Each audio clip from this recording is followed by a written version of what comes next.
Assalamualaikum warahmatullahi wabarakatuh.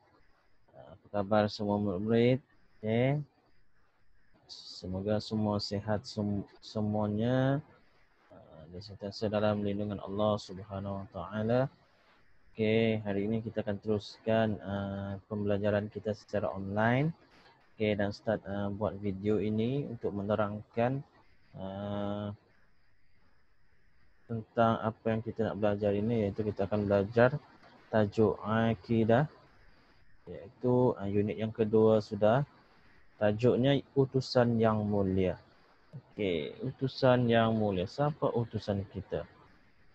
Semestinya utusan kita daripada Allah Subhanahu Wa Taala, iaitu Nabi Muhammad sallallahu alaihi wasallam. Rasul ibarat bulan purnama, cahayanya terang seluruh alam, menyinari kehidupan kita semua menuju jalan kejayaan. Ini adalah lirik lagu berkenaan seorang utusan kita, iaitu Nabi Muhammad sallallahu alaihi wasallam. Semua kenal kan Nabi Muhammad? Baginda adalah utusan kita yang menyampaikan ajaran Islam kepada kita pada hari ini. Dan Islam itu telah sampai kepada kita sehingga hari ini, kerana usaha baginda dulu yang pernah adalah bergadai nyawa untuk menyebarkan ajaran Islam ke seluruh dunia. Baik murid-murid. Kita akan belajar hari ini, iaitu apa itu perbezaan antara Nabi dan Rasul. Selalu kita sebut Nabi Muhammad sallallahu alaihi wasallam. Kadang-kadang kita sebut Rasulullah sallallahu alaihi wasallam. Apa beza kedua-dua Nabi dan Rasul? Apa bezanya? Kita akan terus masuk. Sebelum itu rujuk pada muka teks muka surat 91. Dan kita akan masuk sekarang ke muka surat 92. Baik murid-murid. Yang kedua, teliti dan fahami Nabi dan Rasul. Maksud Nabi. Apa maksud Nabi? Nabi ialah seorang lelaki yang dikurniakan wahyu untuk diamalkan dan tidak diperintah menyampaikannya kepada orang lain. Itu adalah Nabi, iaitu baginda ada dikurniakan wahyu ataupun satu macam Al-Quran lah, petunjuk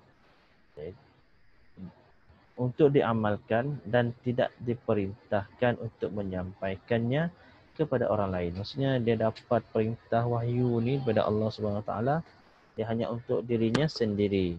Dia tidak digunakan untuk orang lain. Rasul pula, iaitu Rasul ialah seorang lelaki yang dikurniakan wahyu untuk diamalkan dan diperintahkan untuk menyampaikannya kepada orang lain. Inilah beza antara Nabi dan Rasul, iaitu persamaan antara kedua ni mestilah lelaki dan dikurniakan wahyu. Apa yang bezanya ialah Nabi tidak diperintahkan menyebarkan ajaran itu kepada orang lain. Kalau Rasul, dia diperintahkan untuk menyampaikannya kepada orang lain. Faham? Perbezaan Nabi dan Rasul. Baik murid-murid, kita teruskan. Kita wajib beriman dengan Rasul. Dalilnya iaitu dalam Quran, Allah Subhanahu Wa Taala berfirman dalam surah An-Nisa ayat 136. A'udzubillahi minasyaitonir rajim. Ya ayyuhallazina amanu aminu billahi wa rasulih. Maksudnya, wahai orang-orang yang beriman, tetapkanlah iman kamu kepada Allah dan Rasulnya.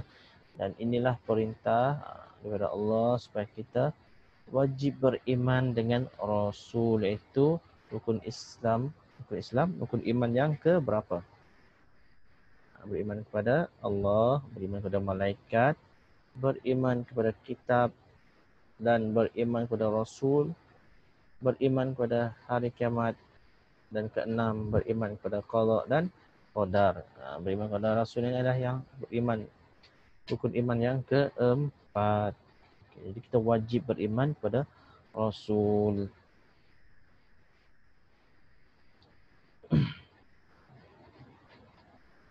Okey, baik murid.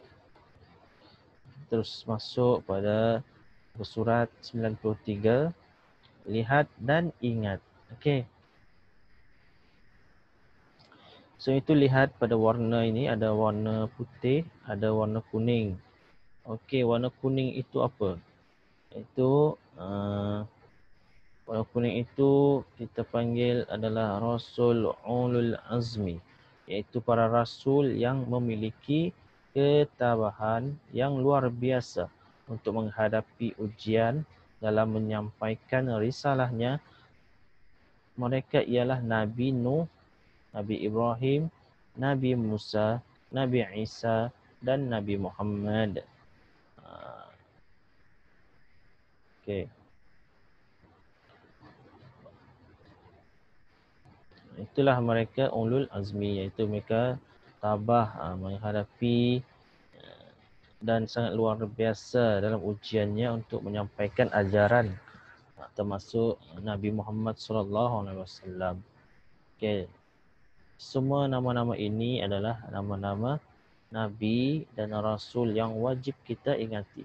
Sebenarnya banyak nabi dan rasul, tetapi yang wajib yang ada disebut dalam Al-Quran ialah nama-nama ini, iaitu Adam, Idris, Nuh, Hud, Soleh, Ibrahim, Lut, Ismail, Ishaq, Yakub, Yusuf, Ayyub, Shu'aib, Musa, Harun, Zulkifli, Daud, Sulaiman, Ilyas, Ilyasa, Yunus, Zakaria, Yahya, Isa, Muhammad sallallahu alaihi wasallam. Okey, inilah nama-nama Nabi dan Rasul yang wajib kita ingati. Okey, kalau nak senang ingat, dia ada lagu dia. Okey, Ustaz akan nyanyikan sikit. Kamu akan dengar, Ustaz akan kongsikan video untuk lagu ini supaya kamu boleh hafal semua nama-nama Nabi dan Rasul, iaitu ada 25 nama Nabi dan Rasul yang wajib kita ingat. Okey. Ustaz nyanyi. Adam, Idris, Nuh, Hud, Saleh, Ibrahim, Lut, Ismail, Ishaq, Yakub, Yusuf, Ayyub, Shu'aib, Musa, Harun, Zulkifli, Daud, Sulaiman, Ilyas, Ilyasa, Yunus, Zakaria, Yahya, Isa, wal akhirul khatimul anbiya, Muhammad al-Mustafa.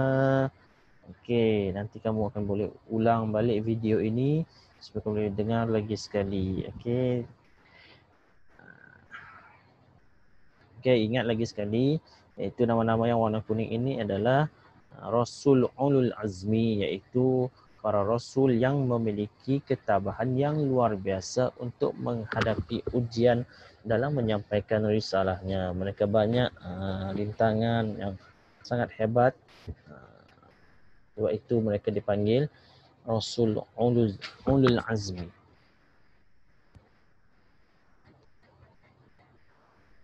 Okey.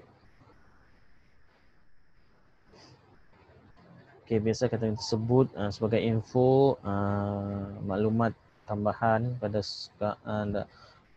murid-murid. Okey. Biasa kita sebut Nuh alaihi salam. Maksudnya doa untuk semua nabi dan rasul. Okey. Kita sebut Nuh alaihi salam, kepadanya keselamatan. Okey. Kecuali Nabi Muhammad sallallahu alaihi wasallam, kita sebut Nabi Muhammad sallallahu alaihi wasallam, itu doa untuk Nabi Muhammad seorang sahaja. Okey. Hanya Nabi Muhammad saja kita sebut sallallahu alaihi wasallam. Jadi sebagai umat Islam, kita kena hafal dan nama-nama Nabi ini, kerana mereka inilah yang menjadikan Islam itu lebih indah, lebih disegani oleh seluruh dunia, dan satu-satunya agama yang diterima di sisi Allah Subhanahu wa taala, dan mereka ini nabi-nabi ini mempunyai budi pekerti, sahsiah, akhlak yang pribadi yang terpuji, yang wajib, yang mesti kita contohi. Okey.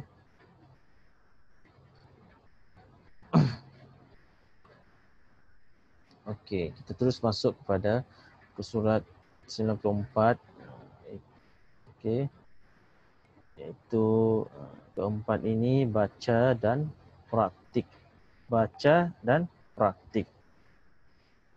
Okey. Peranan Rasul. Okey, apa peranan Rasul-Rasul yang kita hafal tadi? Apa tugas-tugas mereka? Iaitu yang pertama, menyampaikan wahyu Allah Subhanahu wa taala. Yang kita cakap tadi, iaitu siapa yang menyampaikan wahyu? Iaitu para Rasul. Rasul sahaja yang menyampaikan wahyu Allah ini kepada umatnya. Okey. Yang kedua, membimbing manusia dan jin supaya beriman kepada Allah Subhanahu wa taala. Yang ketiga, menjelaskan cara hidup yang diredai Allah. Yang keempat, mendidik manusia berakhlak mulia. Kelima, mengajarkan cara beribadah yang sempurna. Yang keenam, menjadi contoh teladan kepada manusia. Okey, jadi inilah peranan Rasul. Ada 6 peranan ini. Ustaz nak kamu hafal dan ingat apa itu peranan dan Rasul ini, supaya kita tahu kenapa Rasul ini, kenapa kita mesti mencontohi mereka ini. Kerana mereka ini ada tugas-tugas mereka masing-masing, iaitu menyampaikan wahyu, membimbing manusia dan jin supaya beriman kepada Allah, menjelaskan cara hidup yang diridai Allah, mendidik manusia berakhlak mulia, mengajarkan cara beribadah yang sempurna, menjadi contoh teladan kepada manusia. Jadi kamu hafal, kamu ulang balik video ini, kamu baca satu persatu tulisan Jawi ini supaya kamu boleh baca dengan baik menggunakan tulisan Jawi. Okey. Dan kamu boleh tahu apa itu peranan Rasul ini, dan kamu hafal dan ingat. Dan kamu praktikkan dalam kehidupan kamu seharian. Terutamanya berakhlak mulia, beribadah dengan sempurna, dan menjadi contoh teladan. Baik murid-murid, sampai sini saja. Okey. Sebagai tambahan, kita sebagai umat Islam hendaklah sentiasa berterima kasih dan menghargai usaha Nabi Muhammad sallallahu alaihi wasallam sebagai pemimpin kita, iaitu beliau baginda telah